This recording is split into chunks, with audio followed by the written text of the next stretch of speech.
People, welcome to Bedak Farms Academy. My name is Kennedy, a Ghanaian poultry farmer and also a U.S. Navy veteran. As you know, maybe if you've been on the channel before, you're at the right place.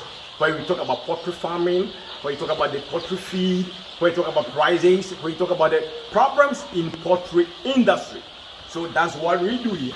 So today too, last time as I told you, we are about to receive the 15,000 birds, and here they are, as you can see. So now we are in Bedak Farms. Where we did the preparation was Kempi Farms. Now we are in Bedak Farms. And the 15,000 birds, we brought here 7,000, about 140. And we're about to go through all the steps that we did. How the birds came in, what are the mortality, the feed, the glucose. I know you have been watching more videos and even you have done some videos about it. But as you know, as compared to the last one we did last time, I'm kind of asking some questions that you may ask. Because we want you to be part of the family that even if you have not been a poultry farmer before, the first day you can even start your own poultry farm. All right? So please, if today is your first time, share, like, and comment about video. You can see the birds around about 7,000 something all around. You can see them. So now here we are breeding the white and the brown ones together, and we're gonna explain it. We're gonna tell you, are they gonna pick? No, because when they start from the early beginning, they don't really pick themselves. But if you don't breed them together, if you don't brood them together and you bring them together, they will pick. But let's go to Sammy and let me ask some more questions and other stuff you want us to know. So let me ask you. Normally I call him Co. So let me ask about this question. One, when the birds came in, I know you also know where did they come from? Actually, as a Bedak Farm and a Kembeba company as an umbrella, we do import our derivatives right from Belgium. Okay. Right from Belgium. So that means these birds we imported ourselves. Yeah. Okay, that's right. We did it ourselves. We import birds every month to Ghana. Now we have somebody who has imported birds from us, about 40,000 birds, and this weekend we are going to deliver to him. That is from Belgium, about 40,000 birds. That man got money, right? I know. So let's continue. Now, so if you want more birds, you can, or if you want to purchase DO chicks, you can contact us. So now let's come to the video and let's talk about, let's come to the chat. These birds, when they came in, what were the mortality rates and maybe the death? What it is? Actually, the full pallet was 18,500. Okay. 18,500, and after delivering them into our brooder house, we receive about less than 15 chicks. Okay. And yeah. So less than 15 birds that died. Yeah, Yes. out of 18,000. Out of 18,000. Then let me ask, out of the 18,500, about 15. That was true, people. That was true. I was here. So let me ask, what about after you received them and you had only maybe the 15 died, which is the mortality in the cages? Yeah. Haven't any bird died anymore, or you have not faced any mortality anymore? Oh, actually we have received, but just that, sometimes when the DO chicks comes, they do have a yolk in them. And you can see that if the yolk is not melted, you have to at least remove the chick. So let's get here and get an example. Like this birds. So mostly like this. So the yolk maybe at times will be at their, let's say at their private part here, right? Yeah. So if some of them are not strong, at times they kind of, let's get to this bed and see the bed here. And let me show you picture. And I'm trying to get you a nice one. Right here. Yeah. So right here, right? That's what you're talking about. Yeah. So that is the difference. Yeah. So if the yolk is not able to melt, they become weak, and they die. Okay. Yeah. So that is the mortality at time that thing happens. That is the reason why right from glucose, you have to give them antibiotic vitamin to melt it. I see. Yeah. So that is the reason why after glucose you give them antibiotic vitamin. I see. So people, if you are watching, that's why video Sammy was teaching and just encouraging you that do the glucose and now you know the mortality, so that means you have a good mortality for these birds. Yeah. Let me ask this question. Now I know you were taking some feed and you were doing the feed by yourself. Yeah. But so who did this feed? Let's say we prepared it our own. Normally, as we gave you in our previous video, we gave you how to prepare your own feed for your day old chicks. So this one is Kemeba Company own feed. Your own formula. Yeah. Okay. But let me ask, is it not going to be bigger for the birds that they can choke them? No. You see, for the maize, we grind them 2 times. Okay. We grind them 2 times. So you can see that for this, they can just pick it up. Yeah. They can just pick it up. Okay. So that means if you give the formula to somebody, maybe somebody want it, you also encourage the person to maybe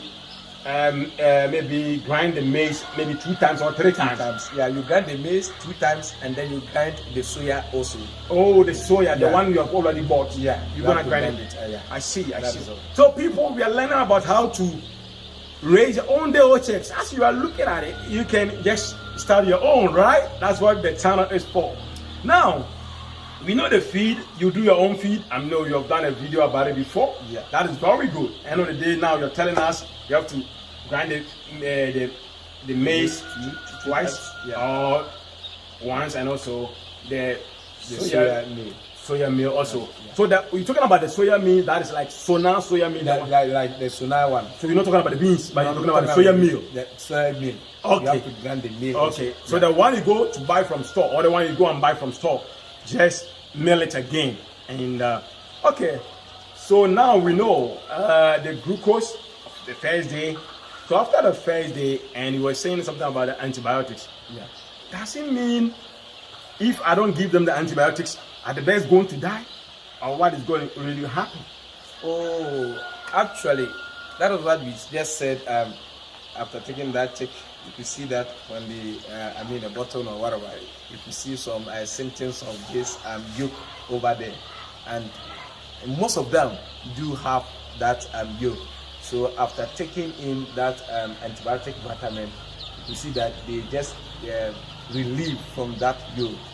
Yeah. Okay, that's good. And we know, let me ask you this. We know this base, we have 15,000, which we have 7,140 here. Yeah. And we have the rest in Kempe farms. Yeah.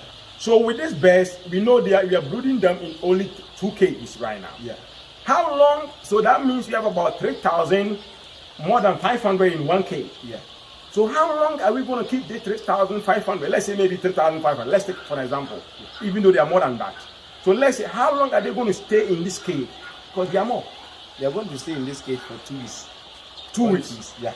And after the 2 weeks, what are you going to do? After 2 weeks, they are going to spread them up. You can see that we have other cages over there who is empty.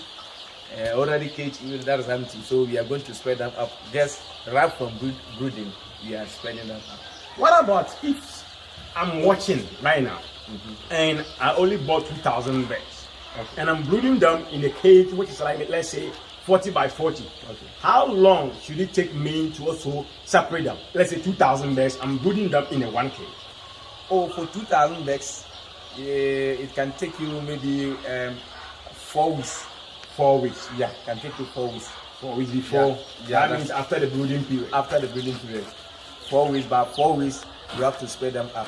We are just spreading them up for them to, pick it up well. Okay, to have the space and able to pick it their own kind of faster rate of growth. That's what you are saying. So people, if you are watching, that means you have 2,000 birds and you are brooding them in 1 cage. After 4 weeks, give them more space and just separate them that you can have more room for them so that they can also have a very nice environment that is good for them. So people, that's what we do here. That's why I told you we don't use automatic drinkers, but this Bedak farms, that's what always you see automatic drinkers over here. That is the only farm. So now we just hang all of them up. That's what you can see. We've hung all of them up over there, down there. We are thinking about taking all of them out from the cage and you put a manual, because I like the manual ones. One day we'll tell you about the manual, why it's so important, especially in this savannah areas and this Hamatan areas in our Africa. But I'm not saying the automatic is bad. No, because that's why we have used it before. So people, this is the thing that we have for you. And before we go, I know there's a question that somebody will ask, what about heat? So let's go with that. And let me ask that question as the last one. Now we see about 4 cohorts in it. Yes. So what time do we start putting the heat in the cage? At what time when I bring the birds? At what time? Oh, just right from their arrival. Yes. You see that they have traveled from a long time and their stress and then the coolness or whatever.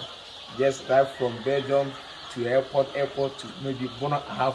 Like here, you can see that they may feel some coldness. So just right in the arrival at the pen, you have to, set it up for them. Okay. Set the fire for them. Okay. So right from the beginner, they come into the cage, you just set it up for them. But somebody may ask, do I have to only use a copper? No. We have another way of doing it. So people do use this gas cylinder one. Okay. Yeah.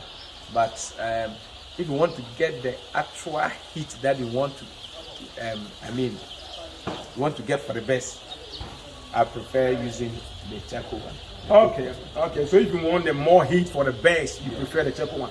That's a quick one, because it just came to mind, like the one that we use here is kind of something is not being made at the store or at the market. No. How can you take us through what is this? What is this? If somebody doesn't want to maybe pay too much money, guys, it's very hot over here, so that's why I'm sweating. So if somebody doesn't want to maybe want to do his own one, can you take us through what is this? This is a metal tank. Oh, the different anchor. Okay, that's the metal tank that we call the anchor or the barrel. Yeah, the barrel. This is the metal barrel. After getting it, you just you make a hose. You use this needle, maybe 4 inches needle or 3 inches. The nails. Sorry, nails. Sorry, and then you just hit it. Okay. So that the heat can pass through those holes. Okay. You get it. Afterward, you get a plate and then put it. You close the bottom. You close the bottom. So one barrel you can divide it into 2. You can divide it into 2. Okay. Yeah. Okay. Afterward, you just get into this. Other people, they get you iron rods and then make it a stand. That is it. Okay, so people, that's why Sammy took us through about our day checks, about making your own charcoal pot or whatever you call the source of heat. That is a barrel. That is the metal barrel that you call anchor in a can. End of the day, use your own nails, punch holes in it, like maybe make it a vertical way, all the way through, all the way around, so that the heat can be able to penetrate through the thing. And as he said, use the what's the name?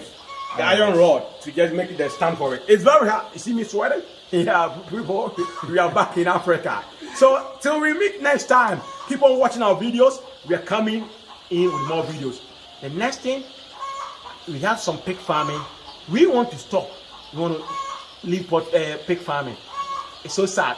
I want to come with that video with you and share it with you. But till we meet next time, I say, chase your dreams and money will follow you. Peace. Shalom.